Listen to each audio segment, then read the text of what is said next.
नमस्कार दोस्तों, मैं हूं संजय राजन। खबर दोपहर की इस खास चर्चा में आपका बहुत बहुत स्वागत है। दोस्तों, जिस तरह से परसों हाथरस में जो कुछ भी हुआ वो बेहद ही दर्दनाक रहा। सूरजपाल सिंह उर्फ नारायण साकार हरि उर्फ भोले बाबा के सत्संग में हुए भगदड़ में मरने वालों का आंकड़ा करीब 130 के आसपास पहुंच गया है। चश्मदीदों की माने तो इस हादसे में कम से कम 150 से 200 लोगों की मौत हुई। दोस्तों, इस मामले में जो अपडेट अब तक है, पहले आपको वो बता दें। मुख्यमंत्री योगी आदित्यनाथ ने खुद अस्पताल में जाकर घायलों का कुशलक्षेम पूछा। उसके बाद दोषियों को सजा देने का ऐलान किया। जांच की टीम गठित कर दी गई है। खुद डीजीपी प्रशांत कुमार, मुख्य सचिव मनोज कुमार सिंह, योगी कैबिनेट के 2 मंत्री लक्ष्मी नारायण और संदीप सिंह घटनास्थल पर कैंप कर रहे हैं। जो इस सत्संग का मुख्य आयोजक है देव प्रकाश माथुर, उसके ऊपर गैर इरादतन हत्या की धाराओं में मुकदमा दर्ज हो गया है। उसको गिरफ्तारी के लिए छापेमारी का दौर चल रहा है। एफआईआर की कॉपी बताती है कि प्रशासन से 80,000 लोगों के सत्संग के लिए इजाजत ली गई थी, लेकिन वहां करीब 2.5 लाख लोग पहुंच गए। दोस्तों, इस सत्संग को लेकर तमाम तरह के झोल हैं। क्या स्थानीय इंटेलिजेंस यूनिट इतने बड़े जमावड़े को लेकर जिला प्रशासन को कोई जानकारी नहीं दी? क्या स्थानीय पुलिस थाना अपने वरिष्ठ अधिकारियों को इस बात की जानकारी नहीं दी? वहीं अब इस मामले में विपक्ष के नेताओं ने सरकार को घेरना शुरू कर दिया है। अब बताया जा रहा है कि नेता प्रतिपक्ष राहुल गांधी हाथरस जा सकते हैं। पार्टी के महासचिव केसी वेणुगोपाल ने इसकी सूचना दी। वहीं सपा अध्यक्ष अखिलेश यादव भी अपना डेलीगेशन हाथरस भेजेंगे, ऐसी खबर आ रही है। आज इसी मुद्दे पर हम चर्चा करेंगे। जाहिर सी बात है, लगातार ये कयास लगाया जा रहा है। कई बार इस तरह की खबरें भी आईं कि भोले बाबा को हाउस अरेस्ट कर लिया गया है, लेकिन अभी तक जो जानकारी मिल रही है, उनके तमाम ऐसे आश्रम हैं जिन पर कहा तो ये जा रहा है कि भोले बाबा किसी एक आश्रम में छुपा हुआ है। तमाम तरह के कयास हैं। मीडिया लगातार तलाश करने में जुटी हुई है। इन सब के बीच एक बयान जारी किया गया था कल देर शाम भोले बाबा की ओर से, जिसमें इस पूरे घटना को दुखद बताया गया था। उसमें मृतक आत्माओं के शांति की बात करता हुआ ये बाबा दिखा है, और साथ ही एक सुप्रीम कोर्ट के वकील का नंबर भी जाहिर किया है, और उसमें कहा है कि जो भी बातचीत करनी होगी इनके जरिए किया जा सकता है। यानी कुल मिलाकर अभी भी जो भोले बाबा हैं वो, उनके ऊपर न एफआईआर दर्ज हुई है, न मुकदमे में उनका नाम है। हालांकि जिस तरह से कल रेखा शर्मा पहुंची थी, राष्ट्रीय महिला आयोग की अध्यक्ष हैं, उन्होंने साफ तौर पर कहा है कि जो चीज़ें देखने और सुनने को मिली हैं कि इसके सत्संग में किसी भी तरह की फोटोग्राफी या वीडियोग्राफी भी भक्त नहीं बना सकते थे या फोटो नहीं ले सकते थे। उनका साफ तौर पर कहना था जब वो कल हाथरस दौरे पर पहुंची थी, घटनास्थल पर पहुंची थी, कि बाबा में बहुत ज़्यादा गड़बड़ी नज़र आ रही है, लिहाजा उनको भी एफआईआर कर गिरफ्तार की जानी चाहिए। तरह तरह के सवाल खड़े हो रहे हैं, लगातार सवाल खड़े हो रहे हैं कि आखिर इस तरह का जो आयोजन किया गया, जो सूची जारी की गई थी उसमें 78 यानी करीब 78 लोग आयोजक थे, लेकिन उसमें जो मुख्य आयोजक थे देव प्रकाश माथुर, उन पर अलग अलग धाराओं में मुकदमा दर्ज हुआ है। सबसे पहले वो धाराएं बता दी। 105 की बात कर ली जाए, लापरवाही से मौत का मामला 110, संगठित रूप से गुनाह 126(2), गलत तरीके से किसी को रोकना 223, धार्मिक जुलूस पर सरकारी आदेश की अवहेलना, और 238 साक्ष्य छुपाने की कोशिश। मैंने बात बताया तो ये जा रहा है, जो जानकारी मिल रही है अलग अलग सूत्रों से, कि ये मामला दोपहर के पहले ही वहाँ पर घटित हो गई थी। पहले तो आश्रम में ये कोशिश की गई कि इस मामले को दबा दिया जाए, क्योंकि जो पुलिस, जो प्रत्यक्षकर्मी है, जो महिला थी, जो घायल थी, उसका भी बयान हम सुन रहे थे। उसका साफ तौर पर यह कहना था कि उन्हें अंदर जाने की इजाज़त नहीं हो रही थी। 70 पुलिसकर्मियों की ड्यूटी लगाई गई थी। हालांकि प्रशासन की ओर से भारी भूल चूक है, क्योंकि एक सूचना पर तत्काल वहाँ पर पीएससी की तमाम कंपनियाँ पहुँच सकती थीं। शासन प्रशासन के स्तर पर वहाँ पर इंतज़ाम को अपने हाथ में लेने की कोशिश हो सकती थी, लेकिन ऐसा नहीं हुआ, क्योंकि सेवादार किसी भी पुलिसकर्मी को ऐसे आयोजन में अंदर नहीं जाने देना चाहते थे। लेकिन शासन प्रशासन चाह लेता, इतनी भारी भीड़ वहाँ पर थी, तो निश्चित तौर पर इस घटना को, इस दुर्घटना को, इस दुखद हादसे को रोका जा सकता था। चलिए हमारे साथ हमारे पैनलिस्ट जुड़ गए हैं। आप सबका पहले स्वागत कर लेते हैं। नरेंद्र देव श्रीवास्तव जी हमारे साथ स्टूडियो में मौजूद हैं। आप नेता कांग्रेस है, कांग्रेस का पक्ष हमारे साथ साझा करेंगे। धर्मेंद्र सिंह जी प्रवक्ता समाजवादी पार्टी हैं, इस चर्चा में हमारे साथ जुड़ गए हैं। प्रवक्ता भारतीय जनता पार्टी शिव सिंह भारती भी हमारे साथ जुड़ गए हैं, काफ़ी तेज़ तर्रार प्रवक्ता हैं, इनसे भी हम उनका पक्ष जानेंगे। शिव जी आपका भी बहुत बहुत स्वागत है। और राजेश आनंद जी वरिष्ठ पत्रकार, ऐसे गंभीर मुद्दों पर अक्सर हमारे साथ इस चर्चा को आगे बढ़ाने में हमारा सहयोग करते हैं। सबसे पहले राजेश जी आपसे ही जान लेते हैं। भाई साहब कमाल हो गया, एक आदमी जो खुद को भगवान मानता था, लोगों को कहता था कि आपको भगवान में नहीं मुझ पर यकीन करना है, मेरी चरण धूली आप ले लें और उसे अपने माथे पर लगा लें और अपने गली मोहल्ले समाज तहसील खलिहान जिसके भी माथे पर आप ये चरण धूली लगा देंगे उसकी सारी समस्या का हल हो जाएगा। इतने सारे लोग, करीब 130 लोगों की मौत की सूचना आ रही है, 35 अभी भी इलाज कर रहे हैं, जीवन और मौत से जूझ रहे हैं, जो सरकारी आंकड़ा है। चश्मदीद तो कह रहे हैं कि ये आंकड़ा 200 से भी ज़्यादा है। भाई इस आयोजन और इस आयोजक और बाबा के ऊपर, मुख्य आयोजक को तो आपने चलिए FIR दर्ज कर लिया, उसकी गिरफ्तारी की भी कोशिश की जा रही है, लेकिन बाबा कहाँ अंडरग्राउंड हैं ये पता नहीं चल पा रहा है। चमत्कारी थे ये बाबा। एक मुकदमा इसलिए भी दर्ज हुआ था कि एक बच्ची मर गई थी, उसको ये जिंदा कर रहे थे, तो आखिर 130 लोगों पर ये चमत्कार क्यों नहीं किए बाबा? देखिए, सबसे पहले तो ये हादसा बड़ा दुखद है और परिवारों के प्रति हमारी संवेदनाएं हैं। जो भी ये हादसा हुआ है, प्रथम दृष्टया प्रशासन की फेलियर को उजागर करता है। अब बात यहाँ पे दो चीज़ों की आती है। सबसे पहली चीज़ जिसका मैं जिक्र करना चाहूँगा, जो अभी तत्कालिक एक सवाल बड़ा तेजी से उभर रहा है जी। और कहिए इसको कि मीडिया ट्रायल चल रहा है कि बाबा का नाम FIR क्यों नहीं, बाबा अभी तक पकड़े क्यों नहीं गए और बाबा फरार। तो इन सब चीज़ों में जो मेरी थोड़ी बहुत कानून की जानकारी है और जो मैंने कानून के जानकारों से बातचीत के दौरान इस सवाल का जवाब मांगा है, उन्होंने जो बताया उसमें सबसे पहली चीज़ ये है कि कानून की नज़र से अगर आप देखेंगे तो ये सब मिथ्या है। मिथ्या इसलिए है कि सबसे पहले जांच की रिपोर्ट आनी चाहिए। जांच में पहले ये खुलासा होना चाहिए कि आयोजक ने पब्लिक को बुलाया था या बाबा ने सबको बुलाया था। ये कानून की बात मैं कर रहा हूँ। जी जी जी। कि कानूनी प्रक्रिया में इन सब चीज़ों को बहुत महत्वपूर्ण दिया जाएगा। FIR में नाम न होना ये कोई बहुत आश्चर्य की बात नहीं है। FIR में नाम आगे जांच में नाम शामिल किया जा सकता है अगर वो दोषी पाए गए होते हैं। इस पूरे प्रकरण में सबसे बड़ी चीज, महत्वपूर्ण चीज जो होती है वो होता है टाइम फैक्टर, कि घटना के वक्त बाबा की मौजूदगी वहां थी या नहीं थी।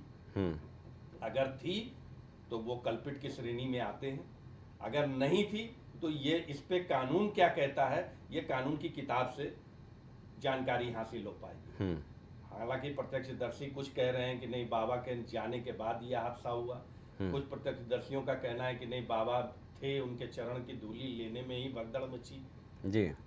ये सब कानूनी प्रक्रियाएं हैं। इसमें सबसे बड़ी चीज जो आती है वो आती है वी कैविएट लायबिलिटी नहीं है बाबा की, क्योंकि सबसे पहली चीज देखी जाती है कि क्राउड मैनेजमेंट में कि क्रिमिनल एक्ट में कि नियति क्या है। क्या बाबा की नियति भगदड़ मचाने की थी या हत्या की थी या कुछ ऐसा साजिश था? तो प्रथम दृष्टया तो ऐसा कुछ नहीं दिखता है। बाबा एक कार्यक्रम कर रहे थे, उसमें लोगों में भगदड़ मची, एक हादसा हो गया और हादसा किसी के साथ भी हो सकता है।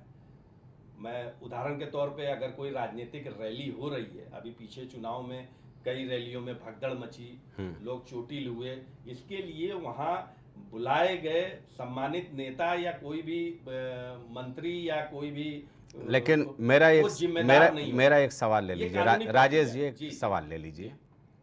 इलाहाबाद में अखिलेश यादव की रैली थी, कार्यकर्ता अति उत्साहित हो गए, बैरिकेटिंग तोड़ दिए। भारतीय जनता पार्टी ने अखिलेश यादव के ऊपर पूरा ठिकरा फोड़ दिया।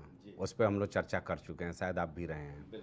मेरा ये कहना है कि बाबा अपराधी है या नहीं है, इस पर हम चर्चा नहीं करेंगे। मेरा ये कहना है कि जो 2.5 लाख लोग इस उम्मीद से बाबा के पास आए थे कि उनके दुख और दर्द दूर हो जाएंगे, अगर इस घटना की जानकारी मिल गई और बाबा इसके कल्पित नहीं हैं, तो उन्हें अंडरग्राउंड होने की आवश्यकता क्या है? डंके की चोट पर वहां जाना चाहिए, अस्पतालों में जाना चाहिए, भक्तों को आशीर्वाद देना चाहिए ना। बिल्कुल देना। ये मानेंगे ना? आपके घर में अगर कोई आयोजन हो रहा है, आप उनको बुलाए हो, अगर कोई हादसा हो जाता है तो आप दरवाजे तक जाके देखोगे नहीं कि संजय राजन गिर गए हैं, उनको चोट लग गई है या कुछ हो गया है। क्रियाकलाप जो है, यही उनकी प्रतिक्रिया जो है बाबा को संदिग्ध बना रही है। आज बाबा पे जो सवाल उठ रहे हैं, मैं बाबा की न तरफदारी कर रहा हूँ, ना मैं उनका पक्ष लेने में ये कर रहा हूँ। मैं तो सिर्फ ये कह रहा हूँ कि यहीं से बाबा कोई स्वयं विष्णु का अवतार बताते थे, विष्णु के अवतार थे नहीं, वो एक भ्रामक थे जी। एक भोली भाली जनता को, आप वहां अगर मौके वारदात की तस्वीरें देख रहे होंगे तो आप देख रहे होंगे कि वहां जो जमावड़ा जुटा है वो ज्यादातर निचले तबके या गरीबी रेखा से जो नीचे लोग हैं उनका जमावड़ा है जी। नहीं, तस्वीरें तो राजेश जी, तस्वीर तो राजेश जी मिली जुली है। मरने वालों में ज्यादातर ये कहा जा सकता है कि ग्रामीण अंचल के अनपढ़ महिलाएं ही देखने को मिल रही हैं। महिलाओं को समझाना बड़ा आसान होता है। ठीक है, उनको समझाना बड़ा आसान होता है। और इस तरह के बाबा हमेशा महिलाओं को हथियार बनाकर घरों में प्रवेश करते हैं और फिर इस मीडिया आडंबर दिखाकर। भाई अगर बाबा इतने ही जादूगर होते और इतने ही इनकी जैसे जो हैंडपंप वहां लगा है, और मैं आपको ताजा तरीन घटना ठीक है राजेश जी, हाँ छोटी सी एक घटना का जिक्र कर दूं। जल्दी दूसरे के मेहमानों के पास भी जाना। इसी बाबा के चेले से बात हो रही थी तो उसका साफ शब्दों में कहना था कि बाबा तो इसमें कुछ नहीं, उन्होंने तो बाबा ने तो बहुत अच्छा किया कि उनको जन्म मृत्यु की मुक्ति मिल गई, ठीक है, और वो मोक्ष को चले गए, हमें भी ऐसी मौत मिल जाए। चलिए ठीक है। इस तरह का पाखंड और इस तरह की अंधभक्ति देखकर मैं खुद बहुत आश्चर्य। चलिए, भारत के लिए कोई नई बात नहीं है। चंद्रा स्वामी भी गणेश जी को दूध पिलाए और 2 लाख लीटर लोगों ने गणेश जी के सूंड में दूध अर्पित कर दिया। आज चंद्रा स्वामी खुद जेल में रहे तो अपने लिए अपना उद्धार नहीं कर पाए। सरकार बनाते थे तंत्र साधना से, तो खुद भी मुक्त हो जाते जेल से। आसाराम बापू का क्या स्थिति है वो सब लोग जानते हैं। धर्मेंद्र जी, भाई हम ये नहीं कह रहे हैं कि बाबा दोषी हैं या निर्दोष हैं। मेरा तो ये कहना है कि ये जो मुख्य आयोजक हैं देव प्रकाश माथुर, इनका आलीशान बंगला है, जो तस्वीर मधुकर नाम है उनका, वेद प्रकाश मधुकर। हाँ, तो जो भी है ये सज्जन, इनका मैं मकान देख रहा था, आलीशान कोठी, ताला लगा हुआ है, मीडिया का जमावड़ा लगा हुआ है। वहाँ बताने वाला कोई नहीं है कि आखिर ये आयोजक महोदय चले कहाँ गए। 78 लोगों की सूची है। और बाबा, मैं ये नहीं कहता हूँ कि बाबा क्या कर रहे थे, कौन सा जादू मंत्र जानते हैं। इनके आश्रम के बाहर 6 हैंडपंप लगे थे, उस हैंडपंप का पानी बाबा पिलवाते थे और लोगों को कहते थे कि दिल की बीमारी, रक्त की बीमारी, सरदर्द से लेकर के बुखार तक उस हैंडपंप के पानी से ठीक हो जाया करता था। ऐसा इनका करिश्मा था। अब वो बाबा कहाँ चले गए भाई? करिश्मा तो उनके लिए भी कर देना जो 35 लोग अस्पताल में जीवन और मृत्यु से जूझ रहे हैं। करिश्मा कुछ वो भी कर देते, जो मर गए थे उनको जिंदा कर देते ये। और प्रशासन का तो क्या कहना है, माशाअल्लाह। जिस अस्पताल में जब ये घटना घटी, एक डॉक्टर वहां पर मौजूद था, ऑक्सीजन का कोई सिलेंडर नहीं था। कल मुख्यमंत्री वहां पर गए तो वो तस्वीरें देख करके, धर्मेंद्र जी आप भी हाथ जोड़ लेंगे, सेव की टोकरियां रखी हुई थी, सफेद जगमगाता हुआ चद्दर बिछा हुआ था और लग रहा था कि जैसे देवता की तरह इन मरीजों का इलाज चल रहा है।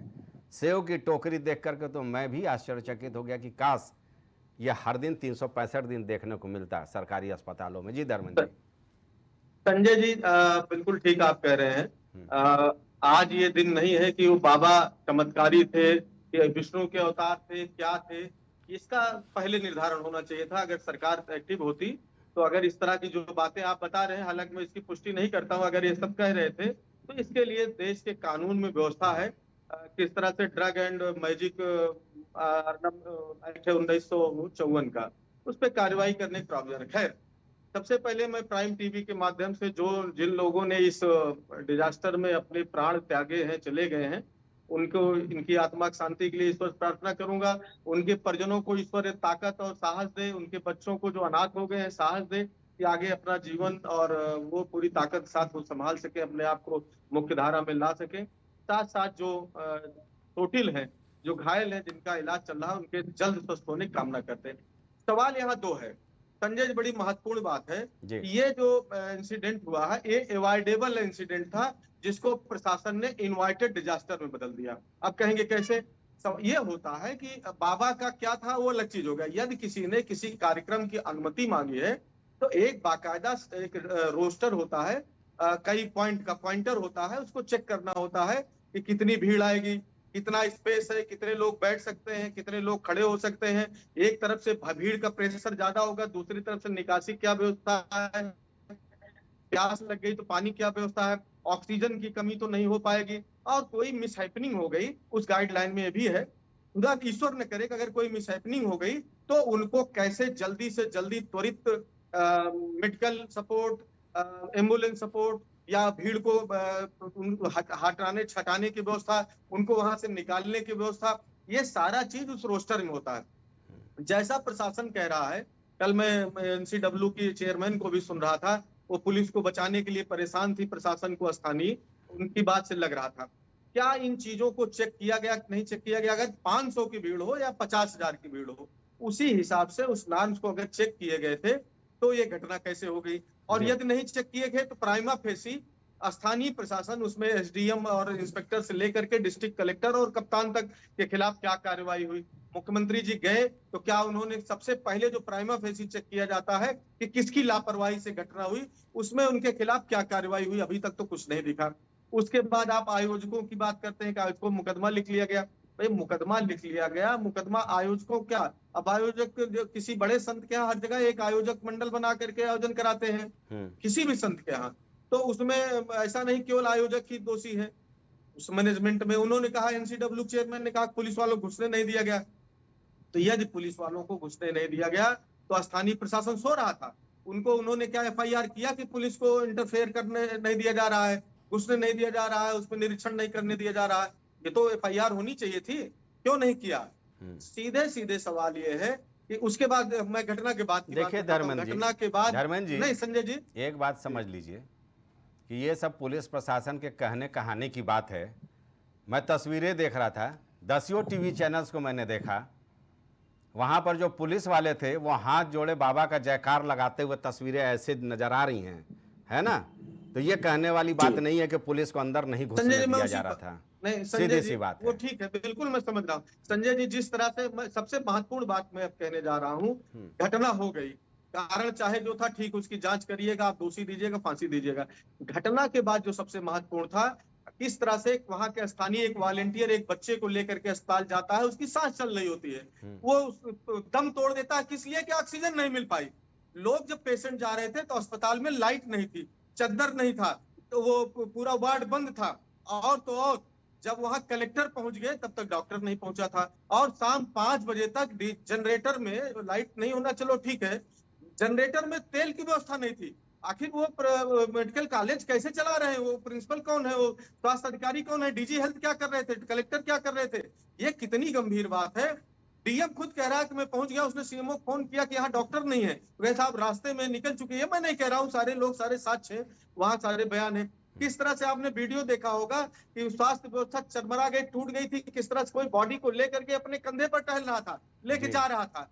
मतलब मैं इसको राजनीति से नहीं जोड़ रहा हूँ, लेकिन डूब मरना चाहिए कि अगर आप एक्सीडेंट के बाद तत्काल स्वास्थ्य सुविधा अगर उपलब्ध करा दिए होते, मुख्यमंत्री जी को मैं समझता, अगर वो तत्काल पहले एयर एम्बुलेंस से लेकर के दिल्ली से, लखनऊ से, जहां से हेल्थ टीम भेजना होता या पेशेंट को कहीं भेजना होता, ये मैनेजमेंट करने के बाद मंत्री, मुख्यमंत्री या जिसको भी भेजते जांच होती, वो अलग चीज था। सबसे पहला जो होना चाहिए था कि घटना, दुर्घटना अगर हो गई तो उसके बाद उनको त्वरित अगर हेल्थ सपोर्ट मिल गया होता तो हो सकता है कुछ और जाने बच जाती। ये बड़ी गंभीर बात है। और सरकार की क्या स्थिति है, किसको बचाना चाहती, क्या करना चाहती है, पूरा देश, पूरा प्रदेश देख रहा है, मिनिमाइज करने का प्रयास हो रहा है। अब इससे ज्यादा मैं इतनी बड़ी घटना में, इतनी बड़ी त्रासदी में मैं और कुछ कहने की स्थिति में नहीं हूँ। काश चलिए, अभी तो ये इंतजार प्रशासन है, के लोग राजनीति से अभी ऊपर तो उठ इंतजार है करके जो कमिश्नर हेल्थ की सिस्टम, हेल्थ अध्यक्षता में सपोर्ट को सही कमेटी कर बनी लेते। थी धर्मेंद्र जी, उसकी रिपोर्ट संजय जी, संभवतः आ कमिश्नर जाए क्या तो इस रिपोर्ट पर हम देंगे आगे आप और बताइए? चर्चा करेंगे। नहीं, न्यायिक आयोग का भी कमिश्नर क्या गठन कर रिपोर्ट दिया है देंगे? क्या मुख्यमंत्री कहेंगे योगी कलेक्टर की आदित्यनाथ गलती ने, थी? लेकिन सवाल तो यही उठता है ना कि वो अस्पताल संजय जी, जिसमें ऑक्सीजन हाथरस नहीं में था, जिसमें कोई डॉक्टर इलाज के लिए मौजूद नहीं था, मुख्यमंत्री के दौरे के समय सेव की टोकरियां रखी हुई थी भाई साहब। आप देख बताइए, उस सेब की एक भी मुझको खुद टोकरी पर पन्नी रोना आ तक गया। नहीं हटी थी। स्वास्थ्य महकमे पर नहीं, तो रोने की बात बाद में होगी। मैं सोच रहा था कि काश ऐसी व्यवस्था अगर उस दिन हुई रहती तो संभवतः कुछ लोगों की तो जान बची जाती। चलिए नरेंद्र जी, ये संजय जी आर्टिफिशियल शो जो वहां के ठीक। लोग डॉक्टर से वहां के प्रशासन कर रहा था, टोकरी रख के, जिसकी टोकरी पन्नी भी नहीं हटी थी, तो क्या मुख्यमंत्री जी की आंखें बंद थी? क्या उन पर कार्रवाई नहीं करनी चाहिए थी? ये हमारे सामने दिखावा क्यों कर रहे हैं? उसके पहले एक वीडियो नहीं चेक कर सकते थे? बिल्कुल सही बात है, मतलब क्या मैं बिल्कुल सही बताऊं बात उससे है। ज्यादा ये जो तो राजा सोचने को वाली सुहाए वो बात है। प्रजा दिखा, मतलब ये उनके तो लोग ये हैं। तो बिल्कुल सोचने वाली बात है। चलिए, मुख्यमंत्री हालांकि इस पूरे मामले में सख्त हैं, लेकिन देखते हैं आगे क्या क्या कार्रवाई होती है। अभी तक तो कुछ होता हुआ नजर नहीं आ रहा है। नरेंद्र जी, भाई इस तरह की शक्ति तो मुझे नहीं नरेंद्र दिखी। जी, अगर गए थे वहां, भाई घटना स्थानीय तो हृदय प्रशासन को विदारक है ना जिम्मेदार ठहरा कार्रवाई। जी। चर्चा में जरा नरेंद्र जी को भी शामिल कर देते हैं, आप कांग्रेस का पक्ष रखेंगे। भाई राहुल गांधी ने कहा कि इंडिया ब्लॉक के तमाम नेता वहां पर जाएं। उस ऐलान का कोई असर दिखा क्या? आपके एक सांसद केवल वहां पर पहुंचे और ऐसे मौके पर एक्स पर बहुत कुछ लिखा जा रहा है। हकीकत तो यही है ना कि सबको मिलजुल करके इस घटनाक्रम को लेकर के राजनीति बाद में, पहले लोगों को राहत पहुंचाने की कोशिश होनी चाहिए थी। संजय जी, 213 आदमी की मृत्यु हो गई। ये बहुत बड़ी घटना है, छोटी मोटी घटना नहीं है। राहुल गांधी जी ने जो एक सांसद आए, अभी कितने सांसद, अभी आपके अखिलेश जी आएंगे, शिवपाल जी आएंगे, तमाम लोग जाएंगे और सबकी तैयारियां हैं जाने की। ठीक है, योगी जी ने क्या किया क्या नहीं किया, यह प्रश्न उठता है। प्रश्न यह है कि योगी जी ने 2 दिन के बाद, घटना के 2 दिन बाद वहां पहुंचते हैं और टोकरी मिलती है, और एक दिन के बाद, घटना के दूसरे दिन मुख्यमंत्री पहुंच गए थे। जी, सब दूसरे दिन 2 दिन के बाद पहुंचे, चलो कोई बात नहीं। टोकरी आपको मिली, जो भी है, फल की टोकरी जो भी है, आपने देखा और देख के भी आपने कुछ नहीं बोला। उस शासन प्रशासन, उस डॉक्टर को या किसी को आपने कुछ बोला भी नहीं। आपने भाषण दिया, बोला, बोल के चले आए। एक कमेटी गठित कर दिया कि इसकी जांच करेगी, इसकी ये करेगा, इसका वो करेगा, है, ये कर दिया। माननीय योगी जी ने, ऐसी कई घटने हुए हैं, आप बनारस में देख लीजिए, उठा के तमाम वहां के मंदिरें तोड़ दिए गए। जाते हैं नरेंद्र मोदी जी, प्रधानमंत्री हमारे, उस गरीबों की तमाम बस्तियां तोड़ दी गई, तमाम बेघर हो गए। आज वाराणसी पर चर्चा हम लोग नहीं नहीं, मैं बता रहा हूँ उसी के सिलसिले में जुड़ा हुआ है। इर्द गिर्द कीजिए। हाँ, मतलब नहीं, दोनों दो चीजें हैं जी। एक भगदड़ में मौत है, दूसरा मंदिर तोड़ा जाना। नहीं, मंदिर तोड़ा गया, वहां पे भी आदमी मरे, 1-2 आदमी वहां भी मरे। उसको इस तरह से दबाया गया कि जिसको कोई पता ही नहीं चलता है कि कोई, मतलब यहाँ पे कोई घटना घटी। ठीक है सर, आज इतनी बड़ी घटना में उस व्यक्ति को पकड़ा नहीं गया, जो मालिक है उसको पकड़ा नहीं गया, क्या मतलब है? और उसी अपने घर के अंदर ही बैठा हुआ है, ये हमें पता चला है। घर के, ये कहीं बाहर नहीं गया है, कहीं नहीं गया है। शासन प्रशासन की इतनी हिम्मत नहीं पड़ रही है कि उसको अरेस्ट कर ले जाके। समझ रहे सर, हमारे कहने का मतलब यह है कि शासन इतना डर रही है उस आदमी से कि भाई मेरा हाथ छू लो, तुम कल्याण हो जाएगा, पानी पी लो, तुम्हारा कल्याण हो जाएगा। ये क्या मतलब है? इस तरह के शासन प्रशासन क्या कर रही है? आप बताइए ना हमको कि शासन प्रशासन ऐसे व्यक्ति को आप जो है रख के पाल रहे हो। पूरे हिंदुस्तान में जितने मंदिर मस्जिद बने हुए हैं, आपने उस पर कोई कार्रवाई नहीं करते हैं। आदमी आया, आपने शासन प्रशासन से आपने व्यवस्था नहीं मांगी या व्यवस्था दिया नहीं गया, क्या नहीं किया गया, बताइए हमको। तो हमारे कहने का मतलब यह है कि आदित्य योगी नाथ जी जो कर रहे हैं बहुत ही गलत कर रहे हैं। इस तरह का काम नहीं करना चाहिए उनको। और जो सांसद की बात कर रहे हैं, सांसद हमारे अखिलेश जी, आपके तमाम पार्टी के लोग जो है वहां पर पहुंचेंगे, आज से कल तक पहुंच रहे हैं, आज भी पहुंचे होंगे, 2 आदमी आज भी पहुंचे हैं सर। ठीक है, नहीं इमरान मसूद को उन्होंने भेजा, चलिए ठीक है वो पहुंच गए, लेकिन जिस तरह से राहुल गांधी का एक्स पर पोस्ट आया था, हम और राजेश जी सोच रहे थे कि हजारों कांग्रेसी वहां पर जा करके श्रमदान शुरू कर देंगे, जो ज़रूरतमंद है उनको आर्थिक सहयोग से लेकर के हर तरह का सहयोग पहुंचाएंगे, वो सब कहीं नज़र नहीं आए। चलिए शिव सिंह सर, एक मिनट मेरी चलिए, मैंने पहले शिव सिंह को कर लेते हैं चर्चा में शामिल, उसके बाद आपके पास आते हैं। शिव जी भाई, आयोग भी गठित हो गई, 24 घंटे के लिए एक कमेटी भी गठित हो गई थी, अभी कमेटी की क्या रिपोर्ट आती है वो देखने वाली बात होगी। सर्किट हाउस में मुख्यमंत्री ने वहां के स्थानीय प्रशासन को जमकर फटकार भी लगा दी। इस घटना के पीछे अगर जिलाधिकारी और पुलिस कप्तान मौका मुआयना कर लेते कि जहां 80,000 की भी गैदरिंग कोई छोटी नहीं होती है शिव जी, वहां जा करके पूरा मुआयना कर लेते कि क्या यहाँ पे सेक्टोरल व्यवस्था की गई है, 80,000 लोगों को भी आना है तो सेक्टर में बांटना था पंडाल को। 80,000 भी कोई छोटी तादाद नहीं होती है। एसडीएम बेचारा वहाँ अकेले खड़ा रहा, 70 सिपाहियों को लेकर के, सीधा सा बयान आ गया कि साहब सेवादार हमें अंदर नहीं जाने दे रहे थे। अरे भाई साहब क्या बात कर रहे हो, एसडीएम को रोकने की औकात सेवादारों की, और कुछ पुलिसकर्मी जो है बाबा के भजन पे झूमते हुए साफ तौर पे तस्वीरों में नजर आ रहे हैं। तो या तो वो तस्वीर झूठी है या वो स्थानीय प्रशासन जो दलील दे रहा है वो झूठा है। आपका पक्ष शिव।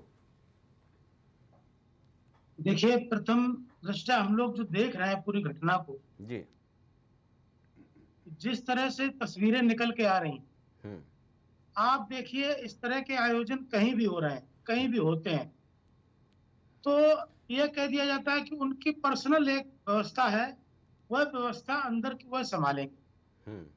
उसको देखते हुए फिर वो प्रशासन से उसकी वह अनुमति लेता है कि हमको यहाँ कार्यक्रम करने की सिर्फ अनुमति दे दीजिए, और बाकी के अंदर की जो व्यवस्था है, हम लोग विभिन्न तरह के कार्यक्रम होते हैं, रैलियां होती हैं, उसमें भी प्रशासन पूरी सुरक्षा करता है कि नहीं करता, लेकिन जो आयोजन कराता है वह खुद वहां की सुरक्षा व्यवस्था और इस तरह की व्यवस्थाओं को लेकर वह कहता है कि मेरे पास इतनी मैन पावर है, हम अंदर की सारी व्यवस्थाएं अपनी देख रहे हैं जी।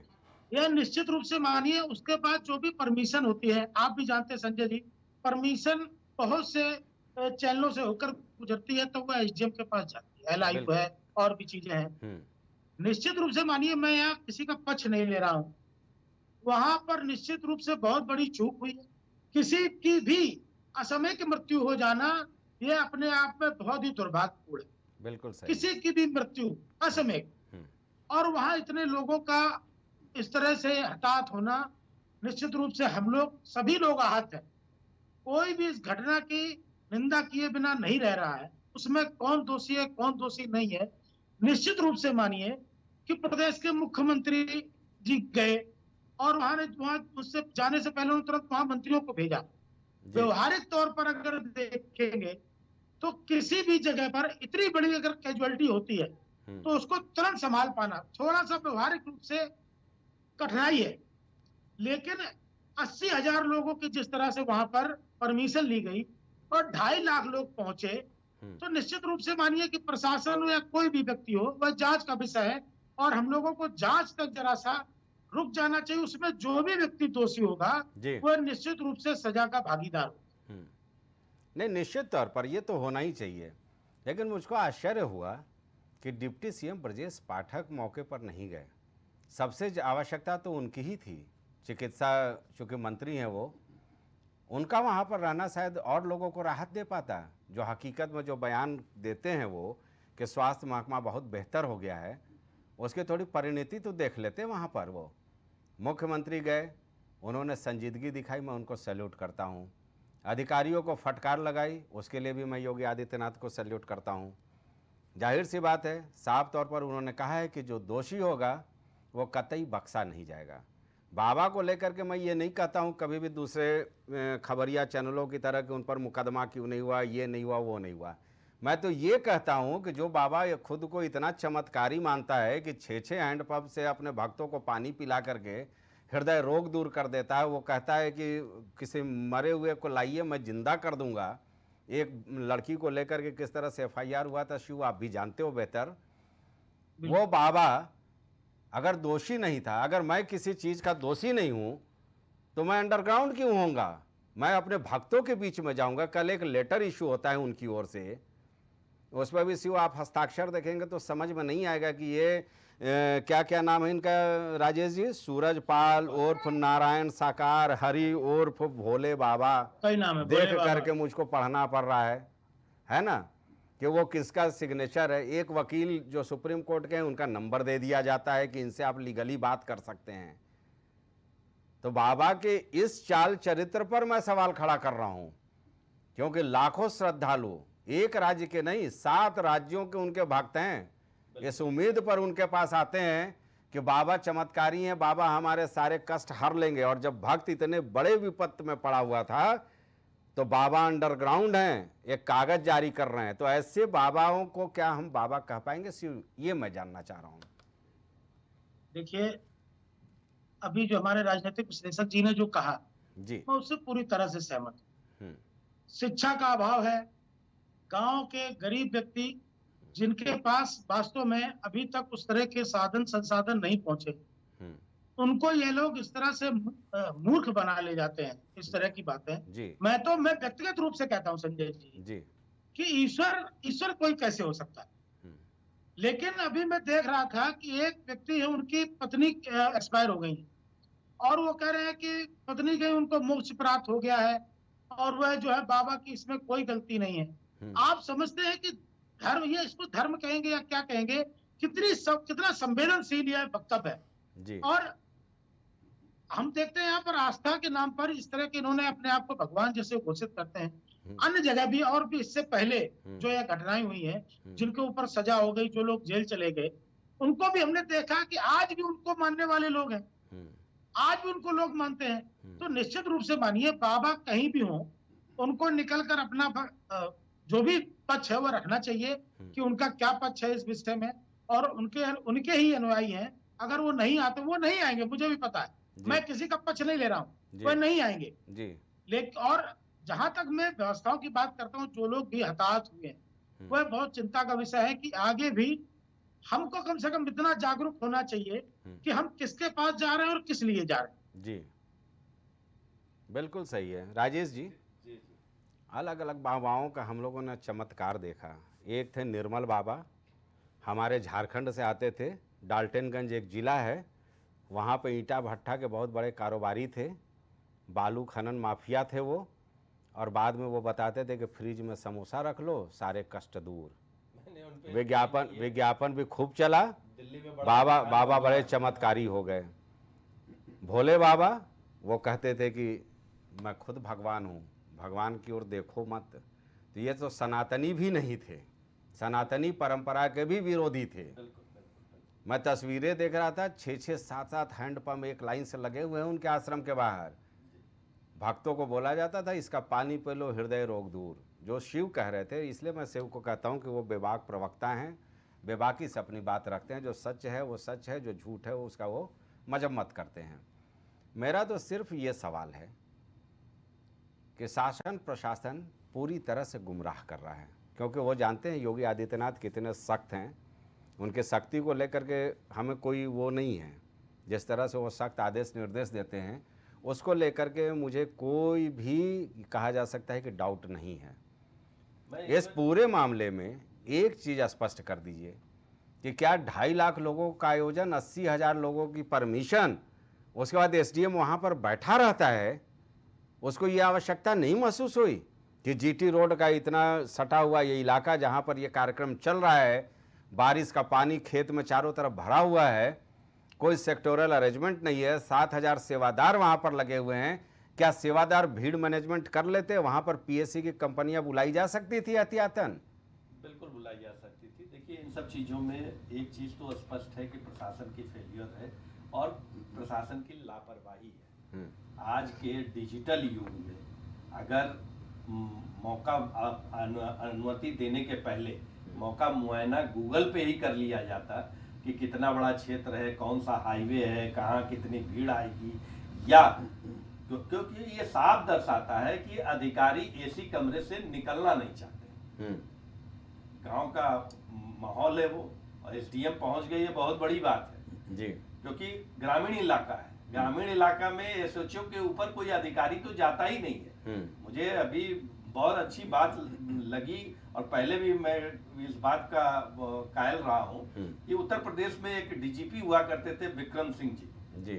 उनकी पुलिसिंग में एक बात उन्होंने बड़ी अच्छी कर रखी थी कि कोई भी पुलिस वाला अपने क्षेत्र में 3 बार राउंड मारेगा जी। एक बार सुबह, एक बार 3 से 4 के बीच में और एक रात 11 बजे। अगर 3 बार एक पुलिस अधिकारी अपने क्षेत्र, थाना क्षेत्र में अगर राउंड मार लेता है तो वो अपने मौजूदा वस्तु स्थिति से अवगत हो जाता है। ये कार्यक्रम सुबह से चल रहा था।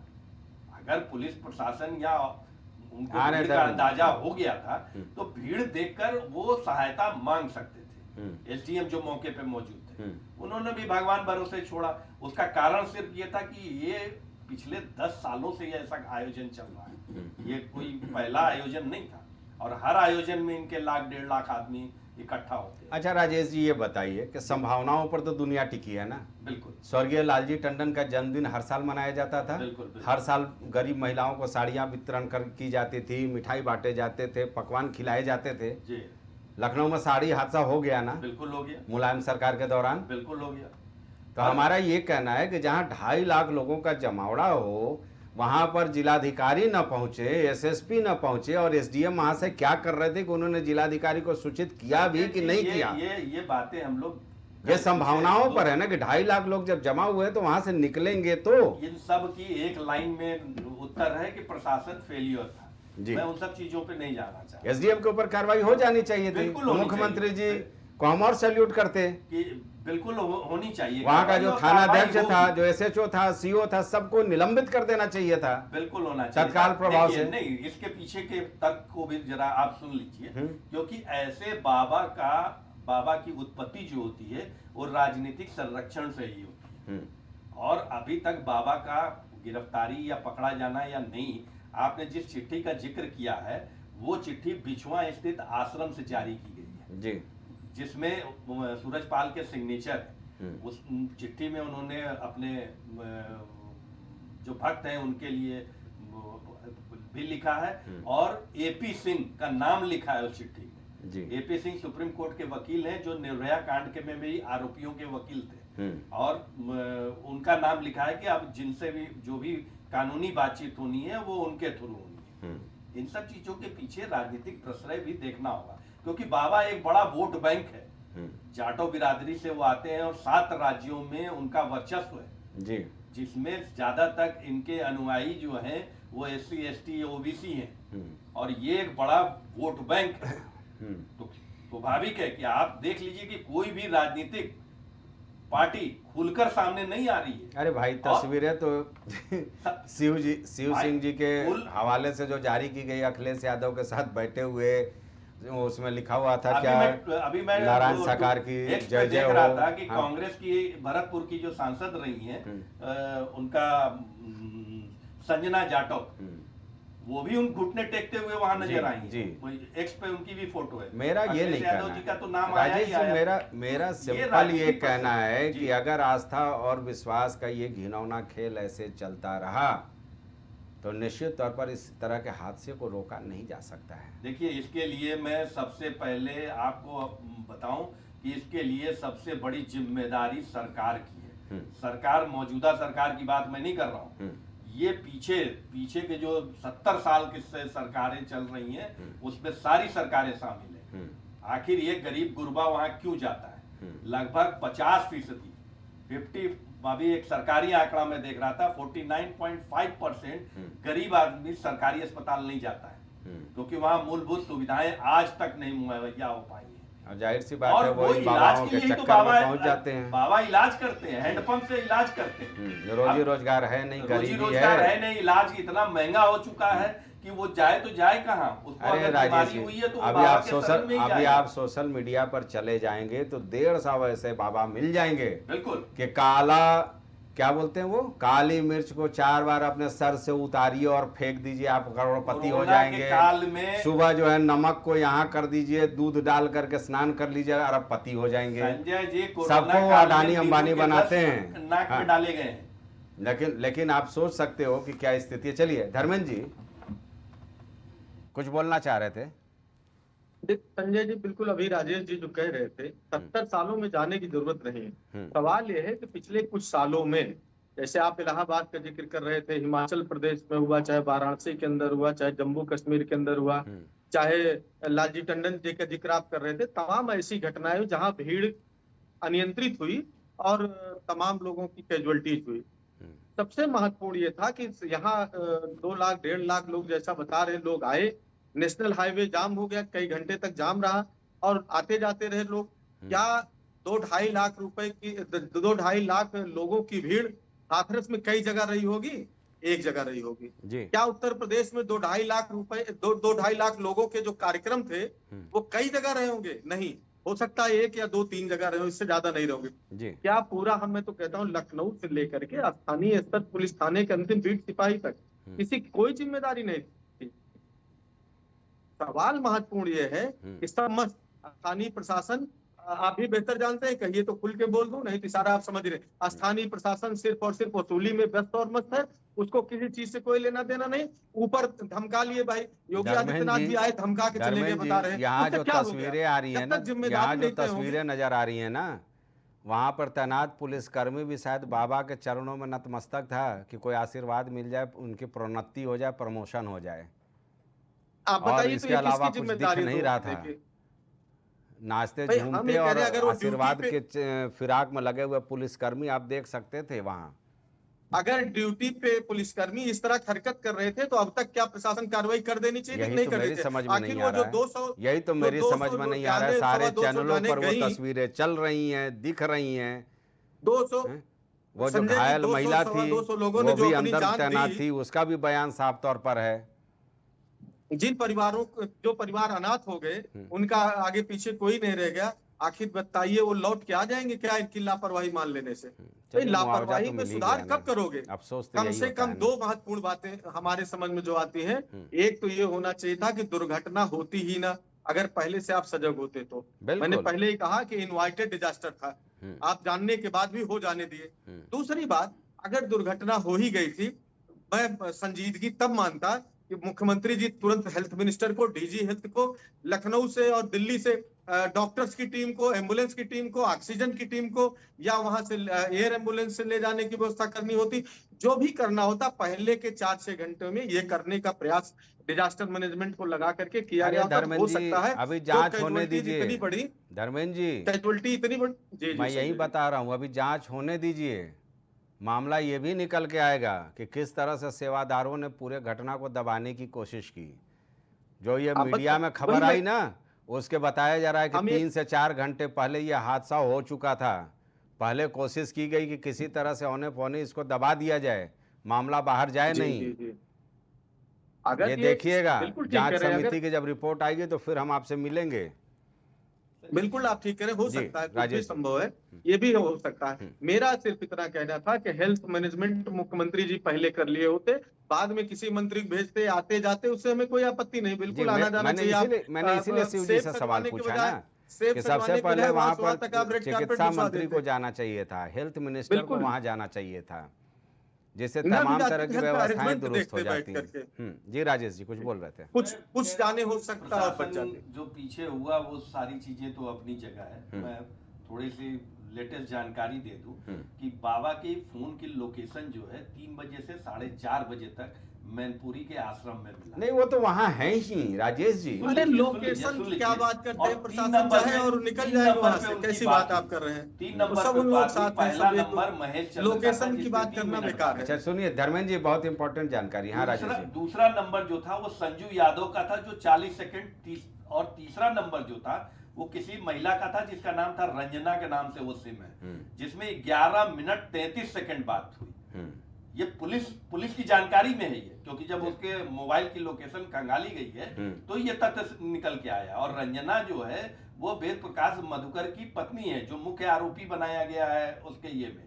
इतनी जानकारी पुलिस को मिल जाने के बाद भी कार्रवाई ना होना या पकड़ में ना आना या उस पे कार्रवाई न करना, ये भी एक सवालिया निशान है। सबसे बड़ी बात राजेश जी है, चूंकि वक्त कम है, नैतिकता का ये तकाजा है। जब लाखों लोग आपके अनुयायी हैं और उनके ऊपर विपदा आई है तो बाबा को भागने की आवश्यकता नहीं थी। गिरफ्तार भी होते तो उस अस्पताल में अपने भक्तों को देखते हुए गिरफ्तार होते, उनका कुशल क्षेम पूछते हुए गिरफ्तार होते, तो शायद हम एक बार कह भी सकते थे कि यह सूरजपाल सिंह उर्फ नारायण साकार हरि उर्फ भोले बाबा वाकई बाबा हैं। इनको भागने की आवश्यकता नहीं थी। इसीलिए तो जो शिव ने कहा उस बात का मैं समर्थन करता हूं कि भोली भाली जनता को ये गुमराह करते हैं। बिल्कुल। और इसीलिए कहा जाता है कि ऐसे जो बाबा हैं ये पाखंडी हैं। एक चौंकाने वाली जानकारी मैं आपको और दे दूं कि इनका जो दौसा में राजस्थान में आश्रम है जहां ये जाकर प्रवचन दिया करते थे जी, ये वही आश्रम है, वही मकान है जो हर्षवर्धन पटवारी का। हर्षवर्धन पटवारी राजस्थान में पेपर लीक मामले में एसओजी के गिरफ्त में है। अब सोच लीजिए क्या क्या लिंक रह रहा है। हाँ नरेंद्र जी, ये चला ठीक है, वहां जाकर ये प्रवचन दिया करते थे। ठीक है नरेंद्र जी, इस पूरे मामले में क्या मांग है भाई आपकी, क्योंकि अब समय कम है, सब कंक्लूडिंग देखिए संजय भैया, मैं आपसे ये कहना चाहूंगा कि ये ढोंगी बाबाओं को एकदम इनके ऊपर कंट्रोल करना चाहिए, कंट्रोल लगाना चाहिए किसी तरह से। ये जो है बहुत खराब धंधा है जी। जो मंदिर मस्जिद और का आप पूजा न करके आप ढोंगियों का मतलब वो करें, ये अच्छी बात नहीं है देश में। नहीं पूजा के लिए वो नहीं, पूजा की बात नहीं, आप इलाज के लिए लोग, चलिए इलाज के लिए राजेश जी, पूजा के लिए बात नहीं कर रहा हूँ। मैं कह रहा हूँ कि जो ये ढोंगी बाबा है, हाँ ठीक है, ढोंगी बाबा पर रोक लगनी चाहिए। नरेंद्र जी आपकी बात आ गई, आपकी बात आ गई। चलिए, और छूत का ये नहीं कि छू दिया तो मतलब आप जो है आपका हृदय साफ हो गया। मैं समझ गया, बात आ गई। राजेश जी, ऐसे आयोजनों में क्या आवश्यकता ये नहीं है कि शासन प्रशासन अब सेवादार और इनके भरोसे नहीं रहे? 30 सेकंड में देखिए, बिल्कुल प्रशासन को इस बारे में पूरी तहकीकात करनी चाहिए। सारा मामला आयोजकों के पल्ले झाड़ देने से समस्या का समाधान नहीं है। और अभी आने वाले समय में प्रदेश में अभी उपचुनाव आ रहा है। चुनाव नहीं, अभी हम इसी पे रहेंगे हाथरस पे। उपचुनाव आ रहा है, फिर रैलियां होंगी, आने वाले समय में कुंभ होगा। प्रशासन को अब बहुत सजग और सतर्क होना पड़ेगा। ये इसके लिए एक सबक है। ठीक है, इस तरह का आयोजन। धर्मेंद्र जी, इस पूरे मामले में आपकी क्या मांग है? 30 सेकंड में क्लियर है कि हाँ, सबसे पहले तो जवाबदेही तय होनी चाहिए किसकी जिम्मेदारी थी जिसके कारण हादसा हुआ। और उसमें सबसे महत्वपूर्ण है स्थानीय प्रशासन का फेल्योर है पूरी तरह। और अगर उनके खिलाफ सख्त कार्रवाई नहीं होती तो केवल आप ये जांच कराते रहिए, उनसे राय लेते रहिए। एसओपी का पालन ऑलरेडी पहले से अगर नहीं हुआ तो कम से कम कलेक्टर और एसपी को तो तत्काल कार्रवाई उनके खिलाफ कर दी जाती, तो एक नजीर होती कि जहां भी जिस जिले में दोबारा आयोजन होगा वो जरूर सख्ती से निपटते। शिव, 30 सेकंड में अपनी बात। किसी भी घटना की जांच इसीलिए कराई जाती है कि नीचे तक उसमें कौन लोग इन्वॉल्व थे, किन किन लोगों की जिम्मेदारी थी, उस जिम्मेदारियों का सही से निर्वहन नहीं किया गया। यह पूरा जांच का विषय है। और बहुत जल्दी जब जांच हमारी पूरी होगी तो निश्चित रूप से मानिए कि जितने लोग भी दोषी होंगे वह कोई भी बचेगा नहीं। चलिए, क्योंकि मुख्यमंत्री जी खुद सीधे इस मामले को देख रहे हैं और कितने संजीदा है आप सभी भी देख रहे हो।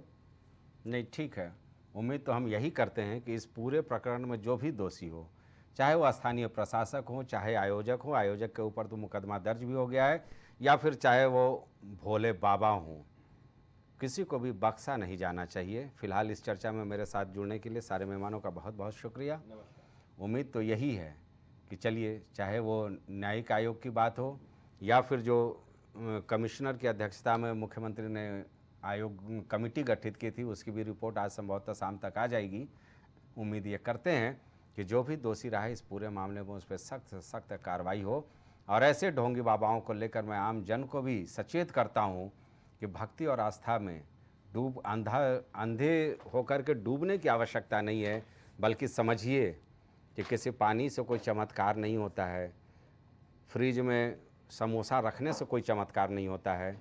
इसलिए ऐसे बाबाओं से बचने की सख्त आवश्यकता है, वरना ऐसी घटनाएं होती ही रहेंगी। नमस्कार।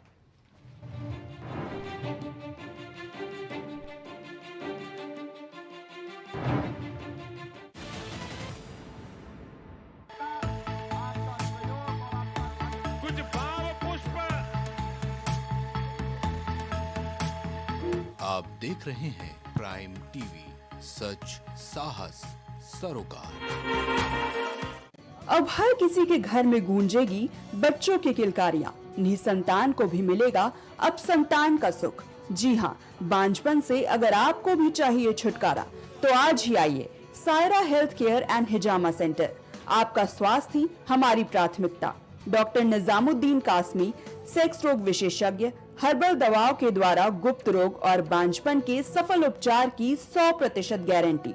पता बाराबंकी, उत्तर प्रदेश। babaSahebShadi.com ये पोर्टल वेबसाइट शादी विवाह के रिश्तों के लिए ये बहुत ही भरोसेमंद और बेहतरीन पोर्टल वेबसाइट है। अभी तक बहुत सारे लोगों ने इस पर भरोसा किया है और मनचाहा रिश्ता पाया है। ये पूर्णतः सुरक्षित है। आप आज ही अपना निशुल्क पंजीकरण कराएं और मनचाहा रिश्ता पाएं। सुनीता होम केयर सेंटर, जहां रखा जाता है पेशेंट से लेकर बच्चों तक का ख्याल। पता मटियारी विधायक चौराहा, Chunat, Faizabad road, Lucknow. Mobile number 9125179740, 9219470312। दशकों से प्रयागराज के विश्वसनीय शैक्षणिक संस्थानों में से एक वैभव क्लासेस, जहां मिलता है शिक्षा का बेहतर एनवायरनमेंट अनुभवी शिक्षकों के साथ।